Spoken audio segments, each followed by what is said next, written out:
Shalom, shalom, mic check, mic check. What's going on? Shalom, shalom. Hope everybody hear me. Can everybody hear me? I want to make sure. Got this new microphone, so want to make sure that that I'm good. Want to make sure that I'm good. I'm good. Got this new microphone. Can everybody hear me? Shalom, shalom. Shalom, Boker Tav, to many brothers and sisters. Shalom, shalom, shalom. Shalom. I see brothers and sisters are jumping in. And so I have this new camera and microphone. So just make sure everybody can hear me, that I'm not muted or whatnot. If you can hear me, put a 1 in the chat and whatnot. So I know brothers and sisters be tuning in. We got some great things coming up. We have some great and amazing things coming up. And what's going on? Yes, Bokatav, what's going on? Shalom. Salama to a lot of our brothers and sisters by the way of the Bantu greeting, as well as a lot of our brothers and sisters who are scattered throughout the four corners of the earth and in the world. So blessings to you all, those who are also believers in the Most High. So we definitely got some exciting things in about 30 minutes. It's going to be definitely an awesome interview. Most of you have seen the flyer, as well as the YouTube notification information for your sim. Black. Shalom to all the Limba Jews out there as well. Blessings to all the Bantu, and blessings to all the brothers and sisters who are tuning in from Israel, as well as, again, from around the world. So this video is going to end probably at about 10:45, 10:50-ish, probably about 10:45. And then we'll get started at 11. Well, probably around 10:50, we'll get started with the interview with Nassim Black. I want to let you guys know, so I want to say something real quick. Man, we have to continue in the faith, beloved. Make sure that we continue in the faith, making sure that our faith is remain strong. And so much going on right now around the world with COVID and all these other things that are taking place around the world, that we can be easily distracted. So the thing is that it's a guarantee that, we will see tribulation. I was speaking yesterday at Shabbat. Shalom to everybody that's tuning in. Boker Tav. I was speaking yesterday to our assembly at Shabbat yesterday about bumps in the road. Every bump in the road does not cause you to have a blowout, and every bump in the road does not bring you to a place of immediate in need of an alignment.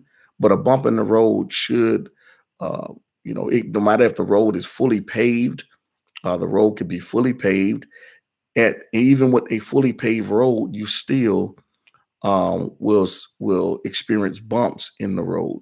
And so the thing is, bumps in the road oftentimes are to make sure that you get back in a line. Sometimes you have to swerve from hitting a bump if you can see it coming. But what about the bumps that you don't see coming?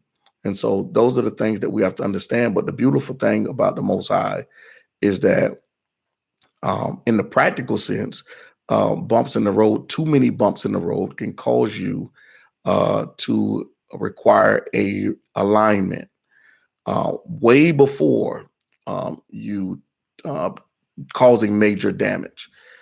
So we can look at the way the car is built when it comes to bumps, and also look at how we are built, and knowing that even though you encounter and experience bumps in the road, that doesn't mean that it's going to cause major structural damage immediately.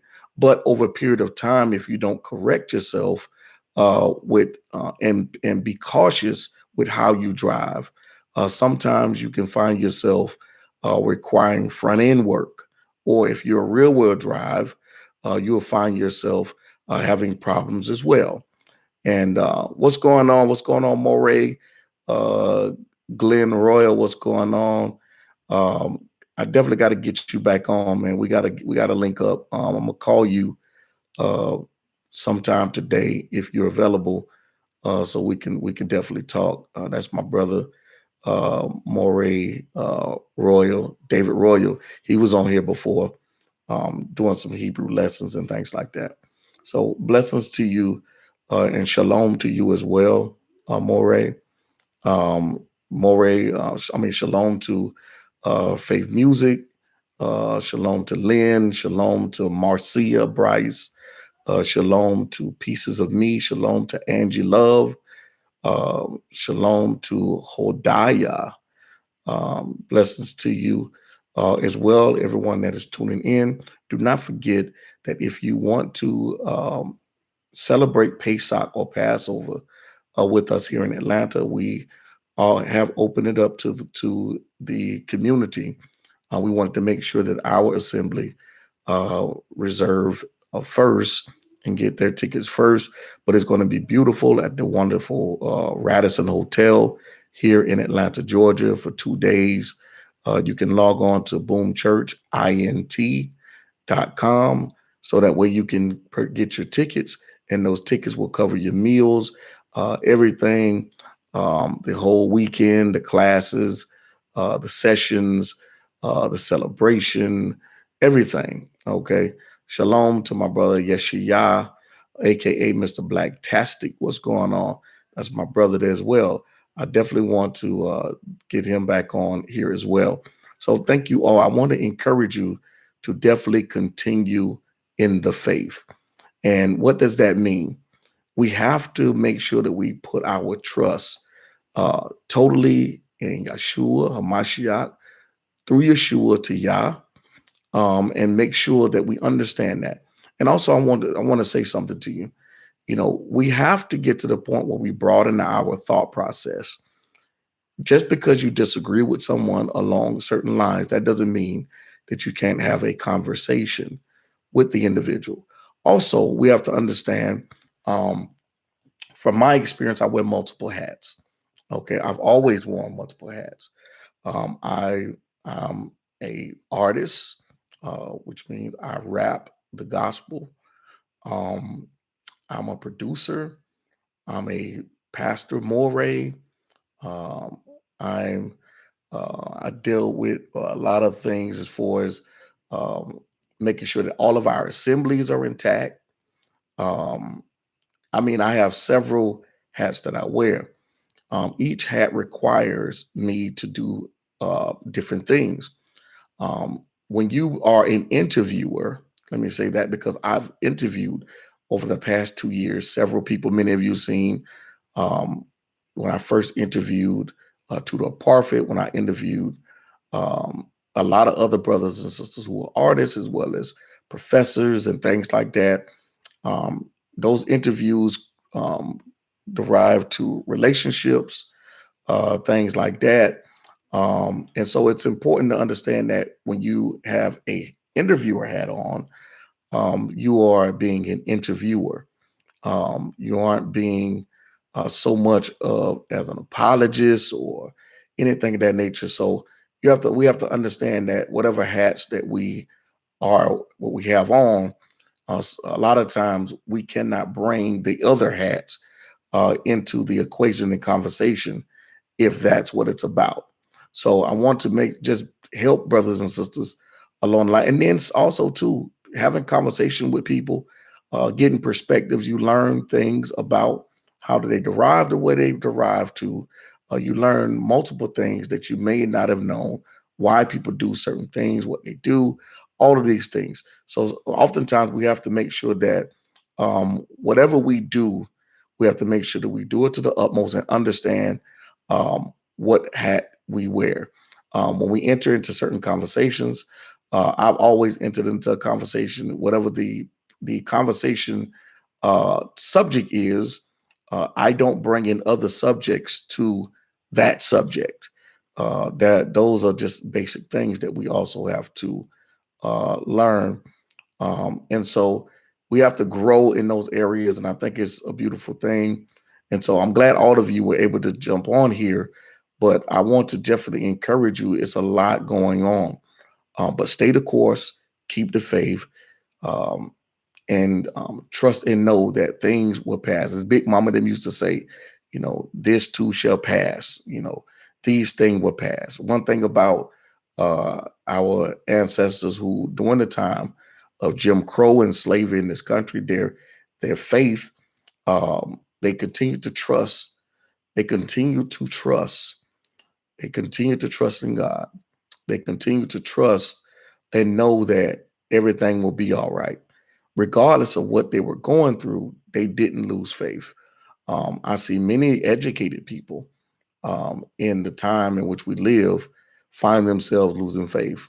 And let me tell you something, man. The things that you encounter, trust me, there is someone else in the world that is going through way much more hell than you or what you're going through. And they would trade places with you to experience the little piece that you're experiencing, that so that they wouldn't have to experience the magnitude that they're experiencing. And so we have to understand these things, pay attention to those things. I always look in the scriptures, and when I look in the scriptures, especially the Gospels in the Brit Hadashah, I always look and I see, how did Yeshua respond when he was in whatever situation he was in, which we know that many of the situations he was in was dealing with the Pharisees and religious leaders of those days, just trying to see was he sticking to Torah? Was he violating Torah? Was he making up his own thing with the Torah? All those things. And he always maintained a level of character, even in the time of what you're going through, the tribulation that you experience, the things that you are encountering, always remain and keep the same integrity, keep the same character. It's not an easy thing, but it can truly be done. I think that if you put yourself and develop your spiritual muscles into not being reactionary, but being responsive, then you'll put yourself in a better place to allow vengeance and or whatever the situation that you're encountering. You'll allow the Most High to be able to handle those things. So don't look at everything that's going. Where are you? Don't begin to question the Most High to the point to where you start losing faith. If you start losing faith, then then the next thing is losing hope. And that's the thing that we have to make sure that we get people to the point of not losing hope. But we want to make sure that they remain in the faith, that they remain their faith totally in the Most High. We see in John chapter number 8, we see where Yeshua tells later on in the passage, he tells there was a group of people, and he was talking to one group, and one group decided that they didn't believe in what he was saying. They wasn't rocking with, nothing what he was saying. At one point in time, they felt he was talking crazy, blaspheming. And then there was this other group that believed in his words. But the thing is that you cannot allow a moment to um, you can't allow a moment to transfer a moment of truth into a moment of emotions, because the particular people that believed in his words, they also too found themselves next thing you know being like those who didn't believe the words that he was speaking. And so they begin to start talking about when he got to the point where he started saying, if you continue in my sayings, if you abide with me, then you are my disciples. Many people immediately think that because um, the first, 5 months of accepting him and his words, they think that's the end all, the be all. I'm a disciple. I'm that, here it is. It's time to roll. And not understanding that there's a continual growth that you have to grow spiritually in him to learn that you cannot depend on anybody more than him. Salama, Sister Yvette, what's going on? And so most people, many of them don't continue. Most people don't abide. Most people don't make it a place of residence. They make it a place of visitation. Oh man, it's like the new car. Oh man, this is new. Oh man, I love the new car. The first month you're cleaning it, you're wiping it down. By the time you get to 4 months, then all of a sudden now, you know, that you don't clean it like you used to. The new car smell is wearing off. You don't put in the time and the maintenance that you did when you first got the car because now you've gotten used to the smell. You've gotten used to the car. So now you're no longer abiding with the purchase that you had. You no longer abide with that. It no longer the seats no longer feel soft to you anymore because you've gotten used to it. This is what Yeshua was saying in Yohanan chapter 8, is that you have to abide with me. And when you abide, then you are my disciples indeed. And then you shall be free. You shall be free from sin. You shall be free from sin. Okay. So the issue of bondage wasn't a physical bondage, it was a spiritual bondage. But yet they started saying, hey, we're Abraham's seed. We're not in bondage. We've never been in bondage. And the thing is that when you continue reading down in that particular passage of verse, and me and Deacon Philip was talking about this yesterday. When you continue to read in that passage of verse, I know many people love to use that particular verse of passage of scripture in Yohanan chapter 8 to simply say that, that statement they made, that didn't mean that they were bloodline. They were Edomites or something like that. But if you continue to read down, he says, I know that you are Abraham's children. I know that you're Abraham's children. I know that. I know that you are. I know that you're Abraham's. But the problem is that you're stuck there. And so that's why you are still a slave to sin, because you're stuck there. And then he says, if you are truly Abraham's seed, then why don't you have the faith that Abraham had? So this is key and very important. So I want all of you to understand that. I want all of you to trust in the Most High. Keep the faith. All right. Continue in the faith. Don't allow anything to shake you, rock you, accept the reality of what you're encountering and going through, but don't reside in pity. Don't reside in vengeance. Don't reside in any of those places, but make sure that you make your permanent residence in faith. And I leave you with that. And I'll see you in about 10 minutes. We'll be on with the brother Nassim Black. Shalom to you all.